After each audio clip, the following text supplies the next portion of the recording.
What if I told you that becoming wealthy is not only about intelligence, it is not only about income, and it is not only about knowing the stock market? Most people think money is a math problem, but in real life, money is a behavior problem. The way you save, spend, invest, wait, fear, and react matters more than any formula. This is the psychology of money. The Psychology of Money by Morgan Housel is a personal finance book about how people think, feel, and behave with money. The main idea of the book is simple but powerful. Doing well with money is not only about what you know, it is about how you behave. Many people believe that financial success depends on intelligence, education, income, or technical knowledge. But Housel argues that money is deeply emotional. Two people can look at the same financial situation and make completely different decisions because they have different experiences, fears, goals, and personalities.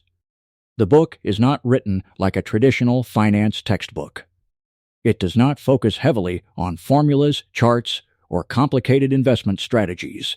Instead, it uses stories and lessons to explain why people make good or bad money decisions. Housel shows that luck, risk, patience, humility, and self-control all play a huge role in financial success. One of the first big lessons is that everyone has a different relationship with money because everyone has lived a different life. A person who grew up during inflation may think about money differently from someone who grew up during a booming economy. Someone who saw their parents lose everything may be more careful. Someone who became rich during a bull market may believe risk is easy to handle. This means people are not always irrational. They are often making decisions that make sense to them based on their personal history. What looks foolish to one person may feel completely logical to another. Housel wants readers to understand that personal finance is personal. There is no single money strategy that fits every human being perfectly. Another major theme is the difference between being rich and being wealthy. Being rich is visible. It is the nice car, the big house, the expensive watch, and the luxury lifestyle. Wealth, however, is hidden. Wealth is the money you have not spent. It is the freedom you have stored for the future. This is one of the most important ideas in the book. Many people spend money to show others that they have money. But when you spend money, that money is gone. True wealth is often invisible because it is saved, invested, and quietly growing. The person driving an ordinary car may be much wealthier than the person driving a luxury car on debt. Housel explains that the real value of money is not buying things. The real value of money is buying control over your time. Money gives you options. It allows you to say no. It allows you to leave a bad job, handle an emergency, help your family, take a break, or make choices without panic. This freedom is one of the highest forms of wealth. The book also explains the power of compounding.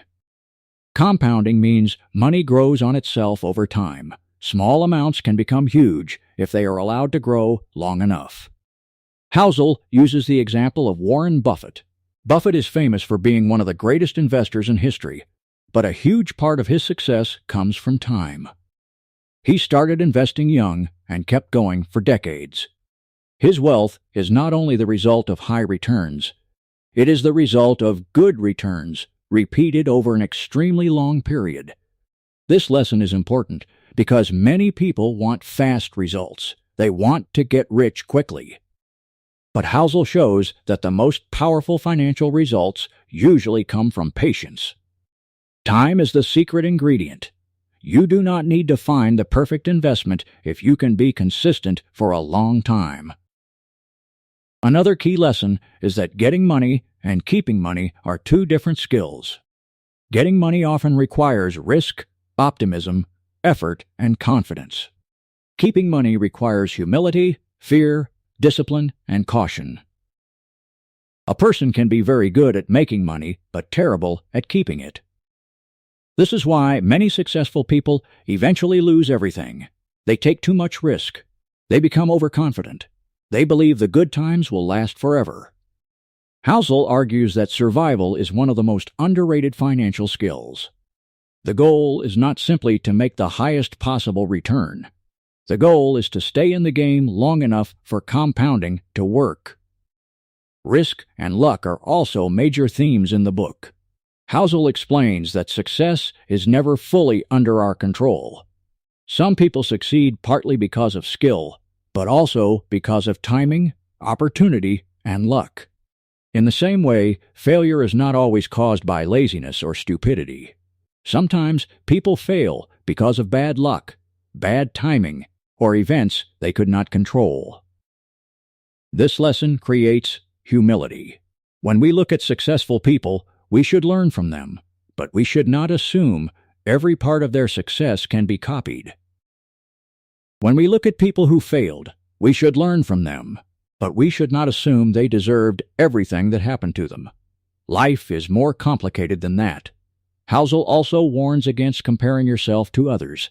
Money creates a dangerous social game because there is always someone richer than you.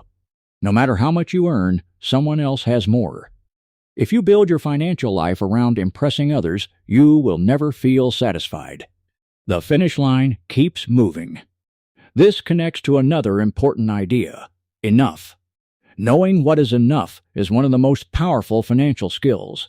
Many people destroy their lives because they do not know when to stop. They take one more risk, chase one more dollar, or make one more bet, even though they already have more than they need. Housel argues that there is no reason to risk what you have and need for what you do not have and do not need. This lesson applies to investing, business, gambling, and lifestyle inflation.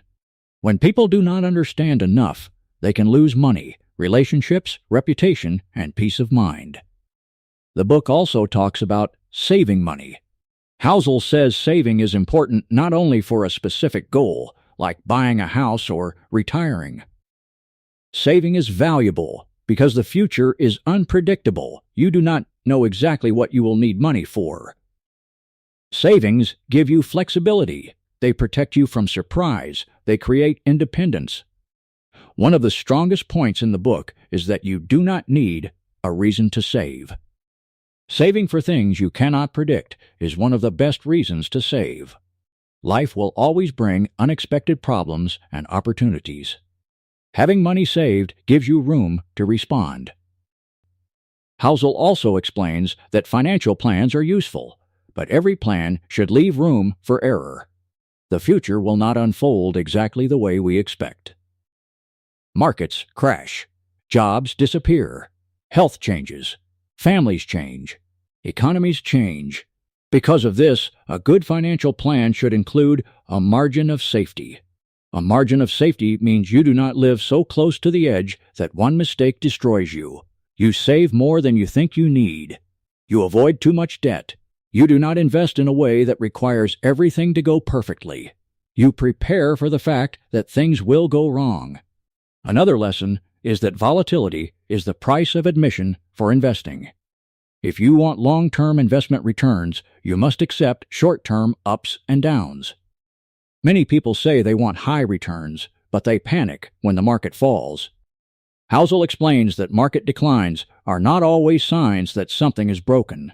They are part of the normal cost of investing.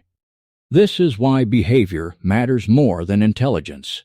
You can know that markets recover over time, but if you panic and sell during every crash, that knowledge will not help you. The best investors are not always the smartest. They are often the most patient and emotionally stable. The book also challenges the idea that people need to make perfect financial decisions. Housel says you can be wrong half the time and still do well if your good decisions are big enough, and your bad decisions do not destroy you. In investing, a small number of decisions often create most of the results. This is called the power of tails. A few big winners can make up for many small mistakes. This lesson is useful because it reduces pressure. You do not need to be perfect. You need to avoid ruin, stay consistent, and give yourself enough chances for good outcomes to happen. Housel also discusses pessimism and optimism. Pessimism often sounds smarter because bad news feels urgent and believable. Optimism can sound naive. But long-term progress usually belongs to people who believe the future can improve, while still respecting short-term problems. The best mindset is realistic optimism, prepare for trouble, but believe progress is possible. The final message of the book is that financial success is not about mastering spreadsheets. It is about mastering yourself. Your ego, patience, fear, greed, envy, and expectations all affect your money more than you think. A good financial life is not the same for everyone. For some people, success means becoming very rich. For others, it means freedom, security, peace, or time with family. In simple words, the psychology of money teaches that money is less about numbers and more about behavior. You build wealth by saving consistently, investing patiently, avoiding unnecessary risk, understanding luck, knowing what is enough, and using money to gain control over your time. The main lesson is that you do not need to be a genius to do well with money.